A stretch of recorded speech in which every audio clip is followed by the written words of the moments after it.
Hi everyone, welcome to the Whiteleyverse with me, Connor Whiteley, for another daily story with a chapter from one of my novellas. Before I start today's chapter, please remember to like, comment and subscribe to the channel so you don't miss any new content, and the engagement really helps the Whiteleyverse with the YouTube algorithm. Also, if you want to buy this book and any of my other fiction, then they're all available from all major ebook retailers. You can order the paperback and hardback copies from Amazon, your local bookstore and local library if you requested.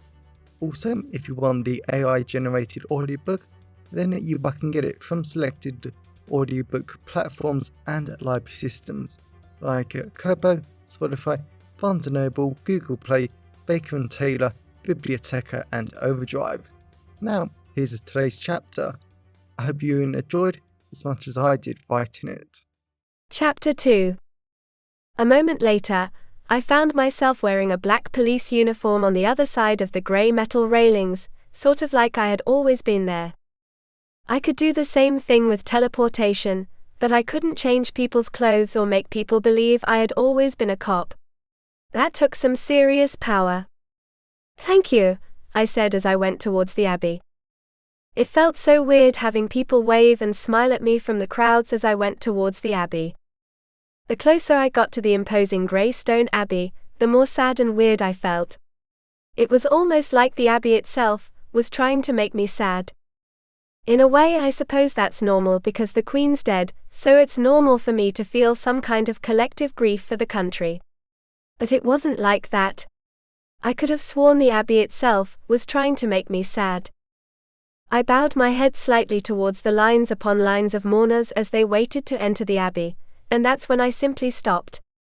I had wanted to just go straight into the Abbey, but as I stood in the middle of a large patch of rich thick grass, looking at the lines upon lines of mourners, I realized I had everything I needed right here. And I could just feel the sheer sense of danger, panic and sadness very close to me. I would have expected the sense to be coming from the direction of the Abbey or the mourners, but it was actually coming from behind me. I slowly turned around and didn't see anything. But thankfully, as a psychologist, I know that things aren't always as they seem, and the causes of mental difficulties aren't always obvious, so I had a feeling I needed to apply the same logic here. I closed my eyes and focused all my sensing and perception superpowers on the empty space ahead of me. I just knew that there was more than I was seeing. And I was right. When I opened my eyes again, I saw a massive black shadowy figure that wasn't more than a simple slash in the air. I only knew it was a figure because it was what I could sense. "Who?" something said around me. I simply smiled, as even a single word was everything I needed for my psychology superpowers to kick in. I instantly started to read the creature's mind, and it certainly wasn't human. The creature wasn't even of this reality, but it knew of me, superheroes and the gods and goddesses that ran everything. It felt almost happy, delighted to see me because of who I was, not because it could continue to feed on my grief. That sheer realization was outrageous to me. It was disgusting that this creature, whatever it was using the grief of these poor people to feed itself, and probably pull it into this reality. I had to stop it. "I see you, creature," I said quietly. "Then you know what I want and what you will allow me to do," it said. But I didn't know what it wanted. Normally I can sense that out in a living being very quickly, but any thoughts, feelings or emotion about desires or motivations was simply dead. It was like this creature didn't have any wants. Something that in all my years as a psychologist knows is flat out impossible. We all want everything out of life, even if it's something as boring as a job, a partner and maybe kids. "You don't know," it said with a hint of humor. That hint was something else that was strange. It didn't feel right. The shadowy slash in the air jumped forward. I stumbled back. All I could do was stare at the impressive black shadowy woman standing in front of me. I couldn't make out any facial or other features except that it was a woman. The woman's laugh sounded like logs crackling on a fire. You have done well to bring me here, my love, the woman said. I had no clue what she was going on about. Who? The woman looked at me. A headache instantly engulfed my head like my brain was on fire. I collapsed to the ground, kneeling. Then I realized that no sound was around me. No one was moving. No one was doing anything. This woman had frozen time in a way. I could do that, but not this quickly and subtly. The woman might not have had a face, but I could seriously tell she was grinning at me. My love, the woman looking at the abbey. You can show yourself now. I have found us an unwilling host to make us one once again. My eyes widened. I didn't want to be some host or sacrifice to these beings. They were right about me being unwilling. If I was a superhero from another sector, I might have been able to blast these people away or stun them, or just do something to stop them. But I couldn't. A white-black shadowy figure in the shape of a man appeared next to me. He touched me and his touch burned me. I hissed, and I had seriously had enough now. I was a superhero of the psychology sector. I was a master of people's mind and behaviors, and that damn well gave me power. I stretched out my arms and just stared at the shadowy woman in front of me. I forced my powers to course through her very strange mind. She was flat out strange and definitely not from this reality, but she was alive and she had a mind. That meant she was my prey, and I was in full control. I felt her resist me, try to put up mental barriers to stop me, but I tore them down. I was getting close to something. The man grabbed me with both hands. Burning, searing pain shot through me, but I was in control of his lover, and I could barely sense that he knew that. He wasn't going to hurt me. I coursed my powers through to the core of her mind, and I was shocked.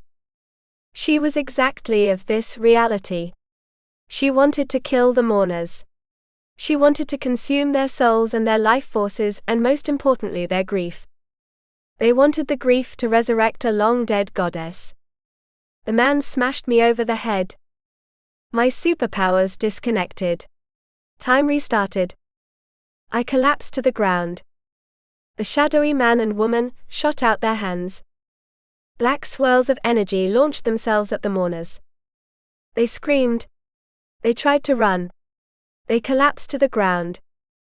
I felt their pain. I felt their annoyance. I felt them dying. I couldn't do anything. Bullets screamed through the air. The woman flicked their wrist. Danny and Frankie flew towards us. I stared at the woman, forcing herself not to hurt them. I burrowed into her mind, influencing her not to burn them.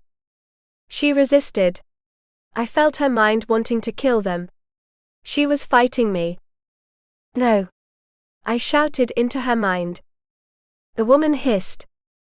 I slammed my suggestion into her mind. She screamed, but her black swirls of energy didn't stop. More mourners screamed.